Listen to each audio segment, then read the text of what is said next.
나의 질그릇, 나는 무엇을 전하는가 라는 말씀의 제목으로 함께 말씀 나누겠습니다. 나의 질그릇, 나는 무엇을 전파하는가.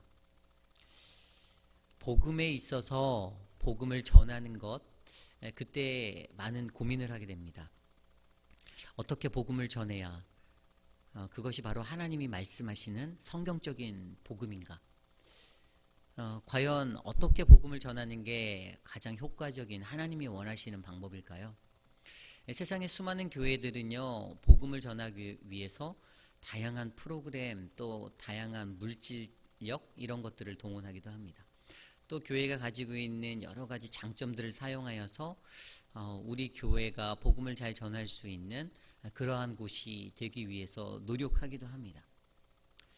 그런데 더 중요한 것은요, 우리가 갖고 있는 스킬, 인간적인 모습들의 어떤 능력들, 그런 것들보다 더 중요한 것, 그것은 바로 오늘 우리가 묵상한 고린도후서 4장 5절에서 10절까지 나와 있는 말씀 안에서 복음의 정수가 무엇인지, 그 복음이 어떻게 전달되어야 하는지를 우리가 말씀 안에서 한번 묵상해 보기 원합니다. 오늘 우리가 묵상한 이 고린도후서 4장 5절에서 10절, 그 중에 7절 말씀을 한번 한 목소리로 다시 한번 읽어볼까요? 7절 말씀입니다. 시작. 우리가 이 보배를 질그릇에 가졌으니 이는 심히 큰 능력은 하나님께 있고 우리에게 있지 아니함을 알게 하려 함이라. 아멘. 고린도 교회에 고민이 있었어요. 그 고린도 교회가 안고 있는 문제들로 인해 그들이 심히 갈등하였습니다. 고린도는 어떠한 곳일까요? 그리스 본토와 펠펜포네소스를 연결하는 항구 도시입니다. 거기에는 에게해라는 그 작은 에게해, 그리고 아드리아해, 이 두 사이에 위치한 항구 도시가 바로 고린도였어요. 항구 도시다 보니까요, 어떤 상업적인 것도 굉장히 발달되어져 있었습니다. 물질이 넘쳐날 수밖에 없었죠. 그런데 그들 안에는 어떤 일들이 있었을까요? 물질의 풍요함에 살다 보니 매춘이라는 것들이 발달하게 되었습니다. 그래서 그곳에서는 그리스 신화에 나오는 아프로디테 여신전이 있었어요. 그리고 그들에게는 술집이 많았어요. 뱀이라는 사람들이 자신의 육체적인 피로함을 달래기 위해서 술을 많이 마시잖아요. 그래서 그 도시에는 술집도 너무 많았어요. 그러한 삶의 모습이 그들에게는 일반화되어져 있었습니다. 쉽게 말해 그들은 타락의 도시의 모습을 만들고 있었어요. 도시 곳곳의 모습은 타락되어진, 세상에 치우쳐진 모든 것들이 쌓여져 있는 곳이었습니다. 그러한 고린도에 복음이 들어가게 된 것은요, AD 50년경에 바울이 2차 전도 여행을 하면서 그 땅에 복음을 증거하고 교회를 세우게 되었습니다. 그런데 바울이 고린도 교회에 대한 이야기를 듣게 되고 그 소식을 들을 때 마음에 근심이 있었어요.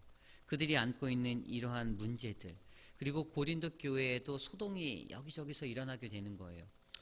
그러한 모습들, 본인이 교회를 개척해서 세우고 그랬는데 고린도 교회가 잘 성장해지고 좋은 소식만 들리면 좋은데 그들의 마음 가운데는 여전히 안타까웠어요. 그리고 아직 고린도 땅에 복음을 알지 못하는 수많은 그 유흥적인 사람들, 물질에 휩싸여 살고자 했던 그들을 향해서 안타까운 마음이, 긍휼의 마음이 바울에게 일어나고 있었습니다. 그래서 고린도 교회 성도들에게 권면의 편지를 쓰는 것, 고린도 전서와 후서의 그 종합적인 핵심은 바로 그들이 성도로서 어떠한 모습을 살아가야 되는가, 교회가 어떠한 교회가 되어야 되는가에 대해서, 그 본질적인 문제에 대해서 바울이 권면했던 것이 바로 고린도 전후서 그 서신서입니다. 그리고 오늘 우리가 묵상한 이 말씀 안에서 바울이 복음의 정수에 대해서 가르쳐주고 있어요. 어떻게 복음을 전해야 할 것인가. 바울이 가졌던 근심에 대해서 잘 알 수 있는 것이 고린도전서 2장 3절에 나와 있어요. 이렇게 기록되어져 있습니다. 내가 너희 가운데 거할 때 약하며 두려워하고 심히 떨었노라. 복음을 전하려고 하는 그의 마음이 어때요? 약하고 두려움에 휩싸인, 그래서 떨리는 마음이었다라고 그는 자신을 설명합니다. 복음을 어떻게 전할까? 어떻게 복음을 전해야 저들이 복음을 듣게 될까? 그 텐션이 그의 삶 가운데 있었습니다. 그런데 가장 중요한 복음의 정서에 대해서 그가 뭐라고 설명하냐면 고린도전서 2장 4절 말씀, 내 말과 내 전도함이 설득력 있는 지혜의 말로 하지 아니하고 다만 성령의 나타나심과 능력으로 하여. 5절 말씀에 너희 믿음이 사람의 지혜에 있지 아니하고 다만 하나님의 능력에 있게 하려 하였노라. 아멘. 말이 아니라는 거예요. 복음이요 말로 끝날 수 있는 것이 아니라는 것에 대해 설명합니다. 그리고 오늘 읽었던 말씀, 좀 전에 우리가 묵상한 7절 말씀에 그 복음의 정수를 두 가지로 전합니다. 어떻게 무엇을 전해야 하는가. 그 첫 번째 모습은 예수 그리스도의 주되심을 선포해야 한다라고 우리에게 말씀해 주고 있습니다. 우리가 이 보배를 질그릇에 가졌으니 있는 심히 큰 능력은 하나님께 있고 우리에게 있지 아니함을 알게 하려 함이라. 오늘 이 7절 말씀 그리고 그 앞에 나온 4장 5절 말씀에 이렇게 기록되어져 있습니다. 우리는 우리를 전파하는 것이 아니라 오직 그리스도 예수의 주되신 것과 또 예수를 위하여 우리가 너희의 종된 것을 전파함이라. 전파하는 두 가지 모습 중에 첫 번째 바로 예수 그리스도의 주되심을 선포해라. 오직 그리스도 예수의 주되신 것, 주 예수 그리스도. 왜 우리는 그분을 주 예수 그리스도라고 하지요? 제가 여러분들이 그분께 주 예수 그리스도라 이름 붙인 것이 아니잖아요. 하나님이 그에게 이미 정해주신 붙여주신 이름, 그는 주님이시다라는 것입니다. 이것이 우리에게 필요합니다. 빌립보서 2장 5절에서 11절까지 말씀, 저와 여러분이 너무나도 잘 아는 말씀이에요. 너희 안에 이 마음을 품으라 곧 그리스도 예수의 마음이니 그는 근본 하나님의 본체시나 하나님과 동등됨을 취하지 않으시고 자기를 낮춰 죽기까지 복종하셨으니 십자가에서 죽으심이라. 그분이 십자가에 죽으셨기 때문에 하나님이 어떻게 해주셨을까요? 그 후반절 9절 이후의 말씀에 이러므로 하나님이 그를 지극히 높여 모든 이름 위에 뛰어난 이름을 주사 하늘에 있는 것과 땅에 있는 자들과 땅 아래에 있는 자들로 모두 무릎 꿇게 하시고 예수의 이름 앞에 무릎 꿇게 하시고 모든 입으로 예수를 주라 시인하여 아버지 하나님께 영광을 돌리게 하셨느니라. 아멘. 예수님께서 받은 그 주라는 칭호, 그에게 높임을 주신 이유는 그의 낮아지심, 그의 십자가, 죽기까지 사랑하심. 그래서 얻게 된 그의 호칭이 바로 하나님이 주신 호칭, 예수 그리스도의 주되심입니다. 저와 여러분들이 이것을 이해해요. 내가 붙여준 주되심이 아니라 하나님이 그에게 부어주신 주되심입니다. 그래서 그분에겐 권세가 있어요. 그 주되심을 영어로 로드십이라고 하잖아요. 로드십 자체가 무엇이죠? 예수 그리스도의 주되심, 그것은 과연 무엇입니까? 에베소서 1장 20절 22절 말씀에 이렇게 기록되어져 있습니다. 그의 능력이 그리스도 안에서 역사하사 죽은 자들 가운데서 다시 살리시고 하늘에서 자기 오른편에 앉히사 모든 통치와 능력과 주권과 이 세상뿐 아니라 오는 세상에 일컫는 모든 이름 위에 뛰어나게 하시고 또 만물을 그 발 아래 복종하게 하시고 그를 만물 위에 교회의 머리로 삼으셨느니라. 아멘. 예수 그리스도 그분이 모든 것의 주인 되신다. 주권은 그에게 있다라는 것을 우리에게 증명합니다. 그분의 통치 아래 모든 피조물이 온 천하 삼라만상이 그분의 손안에 있다라는 사실입니다. 인간의 생각대로 인간의 것들대로 움직일 수 있는 것이 아니죠. 예수 그리스도를 믿는 그리스도인들은요 이것을 믿고 인정해야 합니다. 그리스도가 나의 주인 되신다. 그리스도의 주되심을 인정하는 것.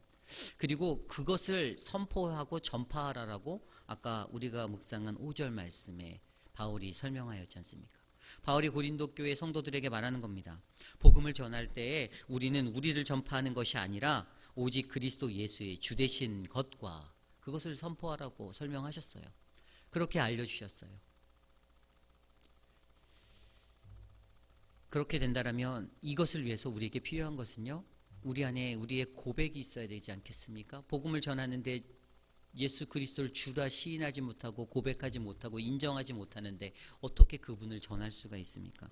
그래서 사도 바울이 로마서 10장 9절 10절에 그렇게 고백하잖아요. 내가 만일 내 입으로 예수를 주라 시인하며 또 하나님께서 그를 죽은 자 가운데서 살리신 것을 내 마음에 믿으면 어떻게 해요? 구원을 얻으리라. 아멘. 그리스도인으로서의 가장 중요한 이 고백이 우리 안에 일어나야 합니다. 이것이 바로 복음을 전하는 정수 첫 번째예요. 예수 그리스도의 주되심을 전파하는 것. 그렇다면 두 번째 복음을 전하는 전파의 모습은 어떤 것일까요? 그것은 예수를 위하여 우리가 너희의 종된 것을 전파하라입니다. 예수를 위하여 우리가 너희의 종된 것을 전파하라. 바울이 그렇게 말했잖아요. 예수를 위해 우리가 너희의 종된 것을 전파하라. 전도하는 입장에서의 바울의 모습, 그 바울이 어떻게 고린도 교회 성도들에게, 고린도 땅에 살아가는 믿지 않는 불신자들에게, 그들에게 나는 너희의 종이야 라고 말하는 겁니다. 복음 전하는 자세의 리더십이 이런 모습이 필요해요.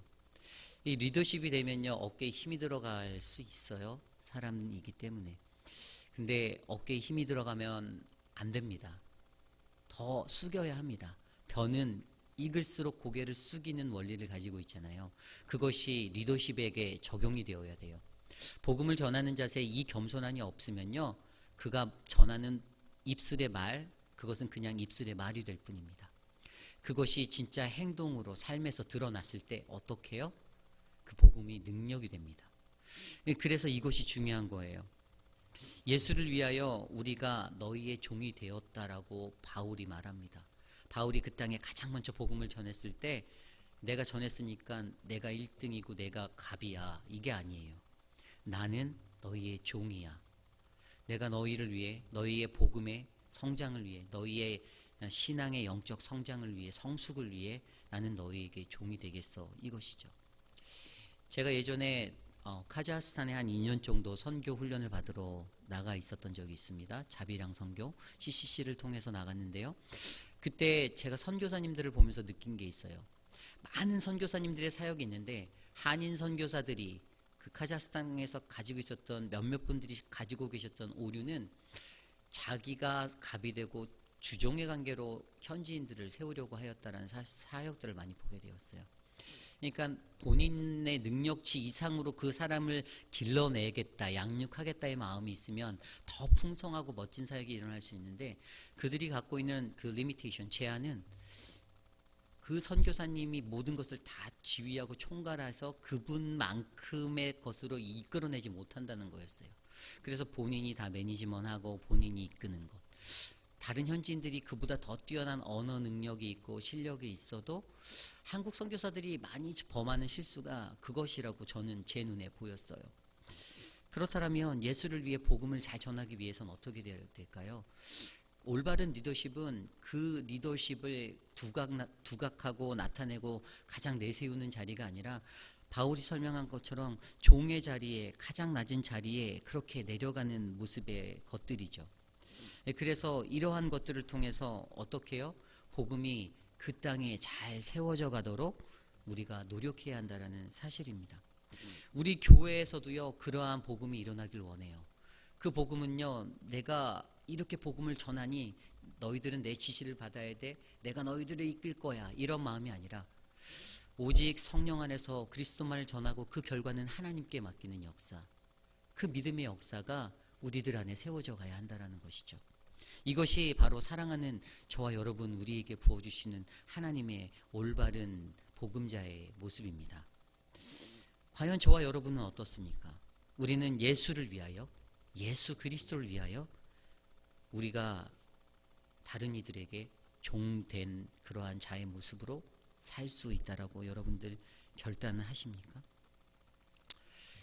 제가 지금 여러분께 복음의 정수를 전하기 위한 두 가지 방법을 설명드렸습니다. 예수 그리스도의 주되심을 선포하고 예수를 위하여 우리가 너희의 종된 것을 전파하라.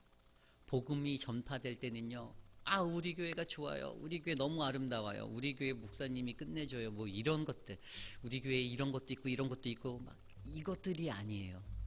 복음의 정수는요, 그냥 예수 그리스도가 주인 되십니다. 그리고 예수를 위하여 제가 종이 되어 섬기겠습니다.